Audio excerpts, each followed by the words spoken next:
사랑하는 은행고등학교 1학년 여러분, 안녕하세요. 한국사쌤입니다. 자, 여러분들 이 영상은요, 외란 부분을 발표할 모둠이 보셔야 될 디딤 영상입니다.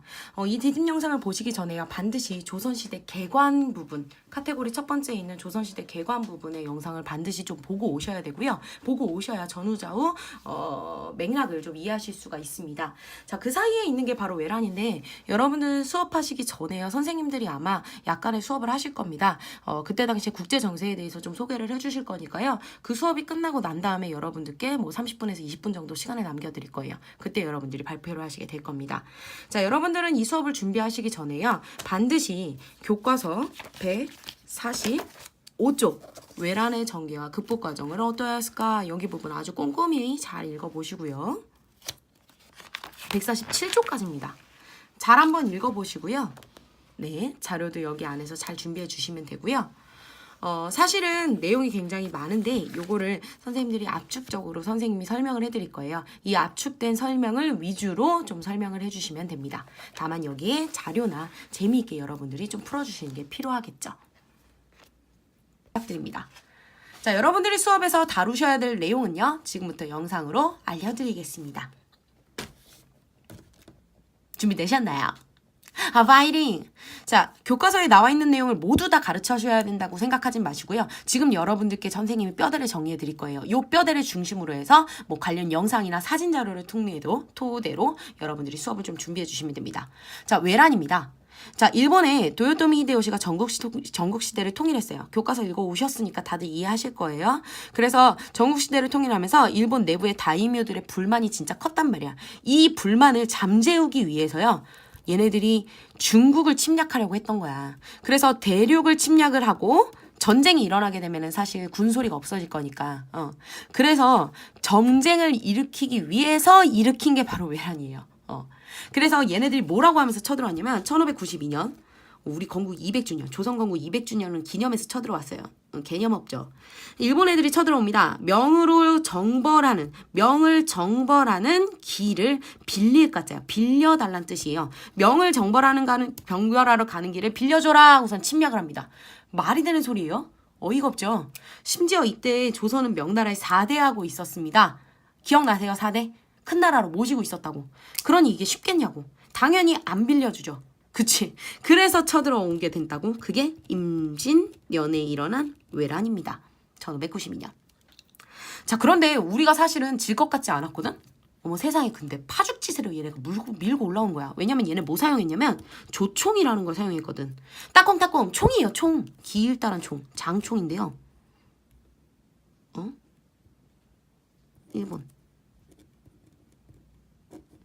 일본 애들 같이 생겼죠.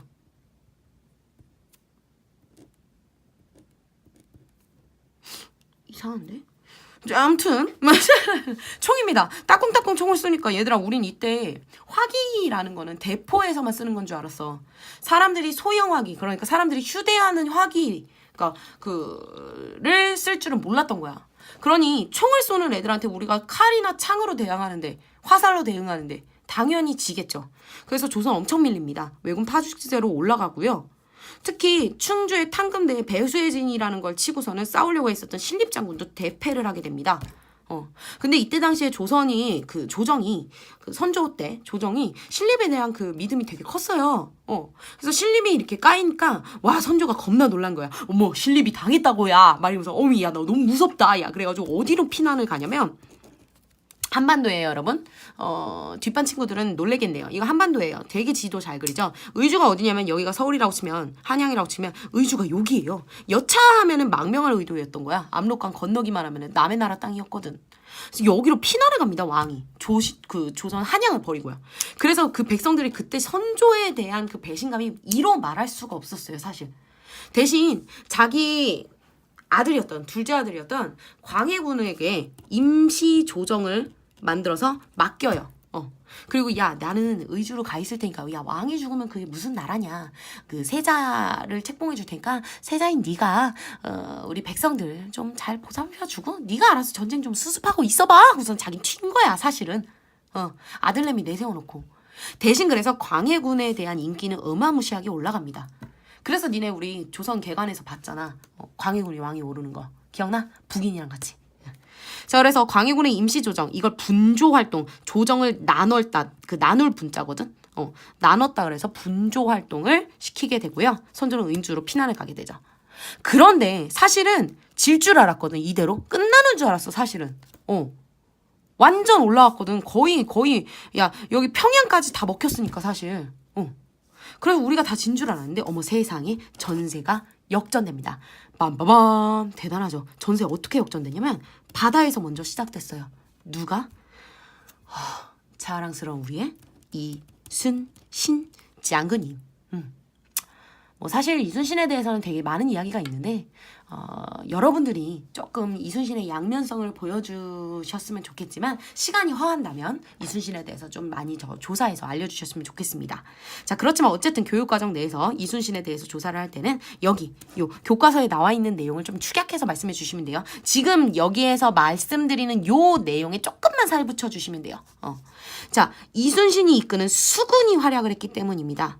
자, 바로 판옥선이라는 당시의 조선의 배와 자, 니네 다 아시죠? 요 판옥선에 그 뭐야 뚜껑 씌우고 여기 이렇게 침 이렇게 박은 거 그 뭐야? 그렇지, 거북선. 나 멋있어. 자, 판옥선과 거북선을 이용해서요 왜군과 싸웁니다. 그래서 대표적인 대첩 한산도 대첩 등지에서 대승을 거두면서 일본군이 수군으로 쳐들어왔었던 해군으로 쳐들어왔었던 일본군을 막아내죠. 이걸 무슨 전법을 썼냐면 특히 한산도에서 학익진 전법이라는 전법을 쓰거든요. 학의 날개같이 이렇게 확 펼쳐져 있다라는 전법이거든. 요거 영상 자료도 되게 많고요. 여러분들 잘 설명해 주셨으면 좋겠어요. 학익진 전법. 이거 멋있어요. 그래서 결과적으로는 남해에서 해상권을 장악해서 일본 애들이 남해 지역으로 이렇게 올라오는 걸 막아낸 겁니다. 이순신이. 그래서 이런 결과들을 낳았다는 거 전세를 역전시키고요. 자, 그리고 육지에서도요. 자, 그리고 육지에서도요. 계속 지다가 이때 관군이 아니라 의병, 의롭게 들고 일어났었던 군대가 아니었으나 나라를 지키기 위해서 무기를 들고 군사로서 활약하게 됐던 의롭게 일어난 병사들, 의병이 활약합니다. 자, 이 사람들은 원래 그 지역에 살고 있던 사람들이에요. 그래서 향토질이 굉장히 밝았습니다. 그래서 기습작전이나 매복작전을 굉장히 잘해서 왜군에 아주 큰 타격을 입히기도 했죠. 대표적인 예시 사례들 여러분 교과서에 있으니까 좀 말해주시면 좋아요. 자, 그런데 이때 심지어 의병이 활약해서 전세를 역전시키고 있었을 때다가 거기에 명나라가 지원군을 파병해 주기까지 합니다. 그래서 조명연합군은요 드디어 빼앗겼던 평양성을 탈환해서 드디어 전세를 역전시키죠. 멋있어. 이때 관군도 다시금 전열을 정비해서 일본군에 승리를 거두게 되는데요. 대표적인 것으로 권율 장군이 이끌었었던 행주 대첩을 좀 얘기해 주시면 좋습니다. 행주산성에서 크게 이기게 되죠. 어떻게 이기게 됐는지도 살짝 곁들여서 얘기해 주세요. 자, 그러자 일본은 명나라에 휴전을 요청하게 됩니다. 그래서 휴전회담이 진행이 되는데 이걸 진행하면서 조선은 전열을 정비하기 위해서 군대를 다시 정비해요. 그래서 훈련 도감이라는 걸 설치하고요.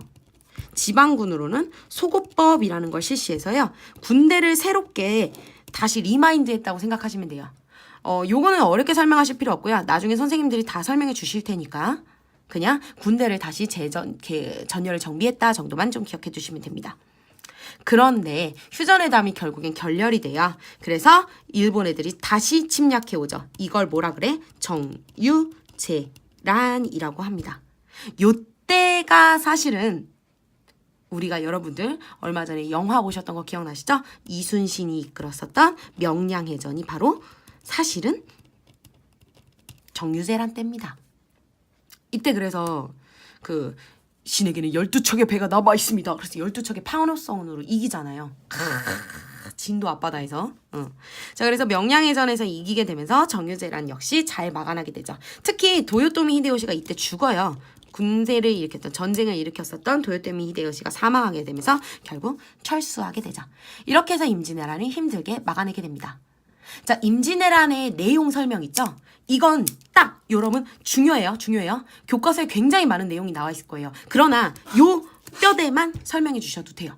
다만 이걸 조금 더 사진 자료나 영상 자료를 갖고 좀 더 풍부하게 친구들이 잘 이해할 수 있도록 만들어 주시기만 하면 됩니다. 너무 여기에 언급되지 않은 내용에 대해서 설명하실 필요는 없어요. 외란을 설명하실 때 꼭 생각해 주세요. 자, 이렇게 전쟁이 일어났으니까 결과가 있겠죠. 국토가 아주 황폐화됩니다. 우리나라에서 일어났으니까 인구도 많이 죽고요. 국가 재정도 궁핍해집니다. 이때 그래서 국가 재정이 궁핍해지다 보니까 나라의 재정을 확보하기 위해서 정부에서 공명첩이라는 문서를 발행해요. 그래서 이름 쪽을 남겨놓고 여기에 벼슬의 임명함하고서는 명예 훈장성이거든. 이거 여러분들 잘 조사해 와서 친구들에게 또 잘 말씀해 주셨으면 좋겠어요. 그래서 여기에 이걸 돈 받고 판 거야, 정부가. 그래서 사람들이 여기 이름만 쓰면은 다 벼슬을 갖게 되는 거야. 그 무슨 얘기야? 신분이 하위 계층이었던 사람들도 신분이 올라갈 수 있었다는 거야. 돈만 있으면. 이때 조선왕조실록도 완전 없어질 뻔하다가 실록도 얘네가 불태우거든. 그거 없어질 뻔하다가 전주사고에 있었던 전주사고분을 정말 목숨을 걸고 지켜낸 선비님들 덕분에 이걸 다시 이제 우리가 남겨놔서 조선 전기의 실록들도 우리가 마주할 수 있게 되었죠. 특히 그때 경복궁도 불타요. 조선의 전궁이었던 경복궁도 소실되게 됩니다. 그래서 다시 짓죠. 중건을 하게 돼요. 새롭게. 나중에. 언제냐면 흥선대원군이라는 대원군 때. 기억나시나요? 자, 그리고 일본 같은 경우는 대쿠가 이에야스, 도요토미 히데요시가 죽고 나서요. 도쿄가세와 이에야스의 에도막부라는 정부가 성립이 되게 되고요. 얘네들이 조선의 국교 재개를 요구하게 돼요. 그래서 우리는 통신사를 나중에 파견하게 됩니다. 사절단이에요. 사절단. 일본에 갔었던 사절단. 원래는 안 보내주려고 그랬거든. 미워 죽겠으니까. 그런데 뭐 결국 보내주게 됩니다. 그래서 조선의 선진 문물을 얘네들한테 많이 넘겨주게 되죠.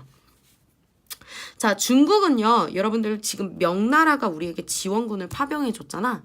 그렇게 되면서 힘이 많이 약해져요. 그래서 명이 약화돼요.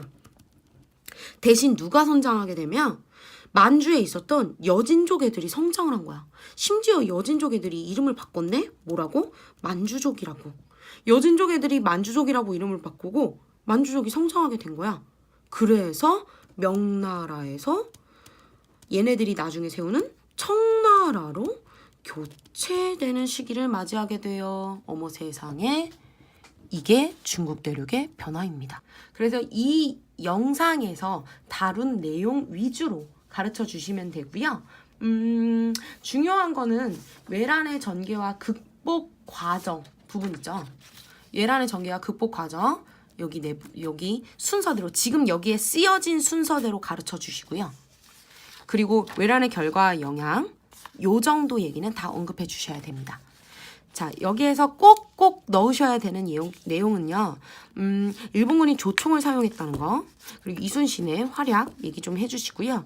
그 다음에 훈련도관과 소고법을 설치해서 휴전회담 중에 훈련도관과 소고법 설치했다는 거 기억하시고 다시 쳐들어온 걸 정유재란이라고 한다는 거, 명량해전은 여기에 속한다는 거 알아두셨으면 좋겠습니다. 잘 부탁드립니다, 여러분. 여러분 선생님들 정말 잘 부탁드려요. 고마워요. 사랑합니다. 짜라란. 끝난 줄 알았지. 저 죄송해요. 정정할 게 있습니다. 진짜 미안해요. 자, 우선 이 만주족은 정확하게 만주족이 맞는데요. 명나라가 약화되면서 얘네들이 세우는 정확하게는 원래는 후금이었는데 나중에 청으로 이름을 바꾸는 거거든. 배우실 거예요. 다음 친구들이 잘 발표해 줄 겁니다. 그런데 얘네들이 세운 이 후금을 세웠던 민족이 만주족이라고 표현을 했는데요. 정정하겠습니다. 교과서상 표현으로 통일하겠습니다. 얘네들 여진족이 만주족으로 이름 바꿨다 그랬잖아. 그냥 여진족 살려주세요. 교과서에서 만주족이라는 표현이 아예 안 나오거든요. 그런데 쌤이 만주족으로 그냥 가려고 하다가 아무리 봐도 교과서에서 여진족인데 여러분들이 헷갈리실 것 같아서 그냥 만주족을 없애버리겠습니다. 자, 중국에서는요. 명나라가 약해지면서 명이 얘네들 파병하고 막 이렇게 혼란한 틈을 타서 여진족, 누르하치의 여진족이 급하게 성장하게 됩니다. 초급성장을 겪게 되면서 얘네들이 힘이 세지면서 명나라가 약해지고 얘네들이 세웠던 후금, 나중에 청으로 이름 바꾸죠. 청나라로 교체되는 되는 시기가 이루어지게 됩니다. 라고 정정하겠습니다. 미안해요. 수고해주세요. 사랑해요.